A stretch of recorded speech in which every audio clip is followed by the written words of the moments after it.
तो दोस्तों ये वीडियो बहुत ही ज्यादा इंपॉर्टेंट है। इसमें दो ऐसी खबरों को लेकर चर्चा करेंगे जिसमें से एक तो हमारी तेजस परियोजना को वेंटिलेटर से उठकर अब दौड़ने और उड़ने का समय लगभग आ चुका है, इसको लेकर चर्चा करेंगे। तो वहीं पर दूसरी खबर आपके लिए, मेरे लिए, हम सभी के लिए बहुत ही ज्यादा आवश्यक है, क्योंकि हम सभी लोग कहीं ना कहीं भारतीय रेलवे से जुड़े हुए हैं।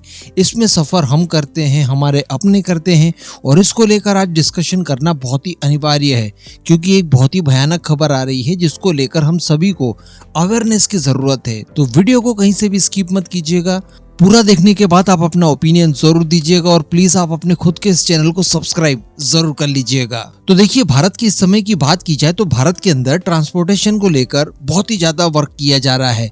रेलवेज हो, हमारे हाईवेज हो, या फिर एयरपोर्ट वगैरह हो, इसके साथ साथ जो नेवल ट्रांसपोर्ट के लिए बंदरगाह वगैरह बनाए जाते हैं, इनको भी आप ले लीजिए। इन सभी क्षेत्रों में बहुत ही ज्यादा प्रगति की है। स्पेशली अगर रेलवे की बात की जाए तो पिछले 10 सालों में हम लोगों ने इलेक्ट्रिफिकेशन का काम इतनी तेजी से किया है कि जहां पर अमेरिका आज भी अपनी पूरी रेलवे लाइन का इलेक्ट्रिफिकेशन नहीं कर पाया है, तो हम लोग बहुत ही जल्द 100% के आसपास पहुंचने जा रहे हैं। 95 तो मेरे ख्याल से हो ही चुका है। इसके साथ साथ हम लोगों ने पिछले 10 सालों में इतना रेलवे नेटवर्क एडिशनली जोड़ा जितना कि जर्मनी में टोटल रेलवे नेटवर्क है। इवन पिछले 2-3 सालों की बात की जाए तो हर साल हम लोगों ने इतना रेलवे सिस्टम एक साल में तैयार किया जितना कि स्विट्जरलैंड में टोटल रेलवे नेटवर्क है। यानी 5000 किलोमीटर के आसपास हम लोग हर साल नए रेलवे नेटवर्क को तैयार कर रहे हैं। इसके साथ साथ वंदे भारत एक्सप्रेस ट्रेन, इसने एक क्रांति ला दी। यहाँ तक कि किसी जमाने में हम लोग विदेशी पार्टनर्स के साथ बुलेट ट्रेन को बनाने के लिए तैयारियां कर रहे थे, कर भी चुके हैं, और उसके ऊपर काम भी हो रहा है। लेकिन इसी के साथ साथ हम लोग खुद की बुलेट ट्रेन का निर्माण भी शुरू कर चुके हैं। वंदे भारत की भी बात की जाए तो अब उसके एक्सपोर्ट की बारी आ चुकी है। तो कहने का मतलब, जब ये सारे इंफ्रास्ट्रक्चर हमारे यहाँ अच्छे से तैयार हो जाएंगे तो ये हमारे देश की ताकत को बढ़ाते हैं। इसके साथ साथ विदेशी निवेशक भी इन सारी चीजों को देखकर आपके यहाँ निवेश करने के लिए तैयार होते हैं। ट्रांसपोर्टिंग चार्जेस जितना कम लगेगा, आपकी मैन्युफैक्चरिंग रेट भी उतनी ही कम होगी। इवन हम लोग माल गाड़ियों के लिए स्पेशल फ्रेट कॉरिडोर भी तैयार कर रहे हैं, जो कि दुनिया के गिने चुने देशों में ही है। तो इन सारी चीजों को देखने के बाद हम लोग लगातार देख पा रहे हैं कि भारतीय रेलवे को लगातार निशाना बनाया जा रहा है। इसको लेकर बेवजह की चीजें लगातार स्प्रेड की जाती है। इसके साथ साथ कुछ ऐसे पत्रकार, कुछ ऐसे यूट्यूबर्स और कुछ ऐसी एंटिटीज भी हैं जो कि लगातार हमारे ट्रांसपोर्टेशन को लेकर ये कहते हैं कि अब इनकी क्या आवश्यकता है, रेलवे नेटवर्क को बढ़ाने की क्या जरूरत है, या फिर आपके हाईवेज को बढ़ाने की क्या जरूरत है, या फिर एयरपोर्ट वगैरह को बढ़ाने की क्या आवश्यकता है। लेकिन इसी बीच दोस्तों देखने के लिए ये मिलता है कि यही सारे इंफ्रास्ट्रक्चर जो कि भारत की ताकत बने हैं, इनके ऊपर लगातार खतरा मंडराते जा रहा है और लगातार इनसे संबंधित बुरी खबरें आती जा रही है।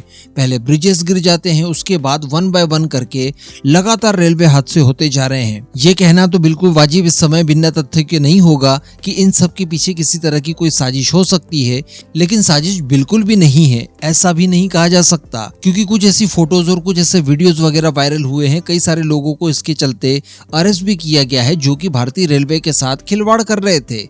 अब इसी में एक और खबर निकल कर आ रही है कि पाकिस्तान में रहने वाला एक बहुत ही कुख्यात आतंकी जिसका नाम फरतुल्ला गोरी है, इसने लगभग 12 मिनट का एक वीडियो मैसेज जारी किया है और इसमें इसने अपील की है कि भारत के लीडर्स को टारगेट किया जाए। इसके साथ साथ भारत की रेलवे नेटवर्क को भी टारगेट किया जाए। यहाँ पर नेताओं की भी बात की जाए जिन्हें टारगेट करने की बात कही जा रही है, उसमें प्रमुखता से हिंदू नेताओं की बात की जा रही है। और इसके साथ साथ इसने रेलवे नेटवर्क को टारगेट करने, साथ ही भारत की जो सप्लाई चेन है इसको निशाना बनाने और भारत की जो फाइनेंशियल कंडीशन है इसे बिगाड़ने के लिए एक तरह का आह्वान किया है उन सारे लोगों से जो कि भारत विरोधी हैं और इस तरह के कामों को वो कर सकते हैं। और इसके लिए बताया जा रहा है कि भारत का एक तबका जिसमें युवा वर्गों को स्पेशली इसने टारगेट पर लेने की कोशिश की है और उनको एक तरह से बरगलाने, उनका ब्रेन वॉश करने की कोशिशें की है। तो अल्टीमेटली हम लोगों को कॉन्शियस हो जाने की काफी ज्यादा आवश्यकता है, क्योंकि हम भारत के किसी भी वर्ग से आते हो, किसी भी क्षेत्र के रहने वाले हो, इन सभी नुकसानों से सीधा सीधा कनेक्शन हमारा है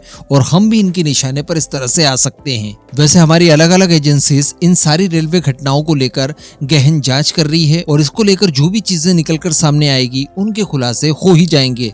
लेकिन स्पेशली यहाँ पर वंदे भारत की बात की जाए तो ये लॉन्चिंग से लेकर आज तक लगातार इस तरह के तत्वों के निशाने पर रही है। इसके बाद अच्छी खबर की बात कर ली जाए तो जैसा कि हम जानते हैं कि तेजस मार्क 1A इंजन्स की प्रतीक्षा कर रहे हैं। HAL को अभी तक अमेरिका की तरफ से इंजन्स नहीं नहीं मिले हैं, लेकिन बताया जा रहा था कि सितंबर मंथ से इनकी डिलीवरी शुरू हो जाएगी। तो अब बताया जा रहा है कि अमेरिका द्वारा 2 इंजन्स भारत को डिलीवर करने के लिए पूरी तैयारियां कर दी गई है और इन 2 इंजन्स को शिपमेंट के लिए पूरी तरह से निर्धारित कर दिया है। तो ये एक बहुत ही अच्छा कदम माना जा सकता है, काफी एक्साइटिंग खबर है ये। अब अगर इंजन डिलीवरी की शुरुआती बात करें या जिस तरह का समझौता किया गया था उसके हिसाब से मार्च 2025 के अंत तक हमें 6 F404 इंजन्स मिल जाने चाहिए थे। इस तरह की योजना बनाई गई थी और इसी समय सीमा के अंदर HAL द्वारा कुल 8 एयरक्राफ्ट तैयार करके भारतीय वायुसेना को डिलीवर करने थे, जिनमें से 7 की संख्या में तेजस मार्क 1 के ट्रेनर वेरिएंट थे।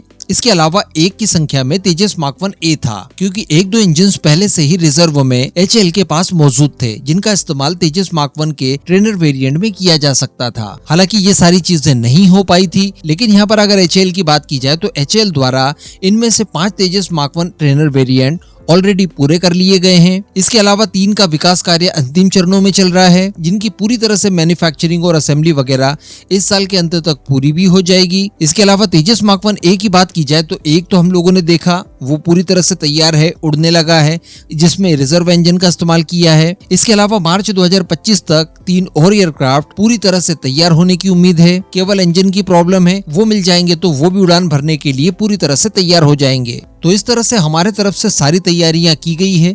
मैंने पास में एक वीडियो में आपको ये भी बताया था कि ये जो इंजन की डिले भी की गई है, इस बीच भी तेजस में कई सारे जरूरी बदलाव कर लिए गए HAL द्वारा, तो वहां पर भी समय का सही इस्तेमाल HAL ने करने की कोशिश की है, जो कि काबिले तारीफ है। इसके अलावा मैंने आपको कल की वीडियो में ये भी बताया था कि 8 की संख्या में हमें अमेरिका के द्वारा F414 इंजन भी डिलीवर किए गए हैं, जो कि तेजस मार्क 2 परियोजना में इस्तेमाल किए जाने हैं। तो ये सारे प्रभाव इसीलिए दिखाई दे रहे हैं और अमेरिका का हृदय परिवर्तन इसीलिए हुआ है क्योंकि इनके ऊपर अब दबाव पड़ने लगा है, क्योंकि अब हम लोग रशियन इंजन की बात करते हैं। जैसा कि हम लोगों ने 2 दिन पहले डिस्कशन किया था कि RD-93 का एक अपग्रेडेड वेरिएंट है जो कि 91 किलो न्यूटन का थ्रस्ट आपको देने में सक्षम है। वो इंजन अगर भारत में हम लोग लोकली तैयार करते हैं और उसका इस्तेमाल करना शुरू कर देते हैं तो अमेरिका की निर्भरता हमेशा के लिए हम लोग समाप्त कर सकते हैं। तो खैर जो कुछ भी हो, पॉलिटिक्स बाद में, अच्छी बात यहाँ पर यह है कि तेजस अब पूरी ताकत से बनाए जाए, इसके लिए लगातार दरवाजे खुलते जा रहे हैं।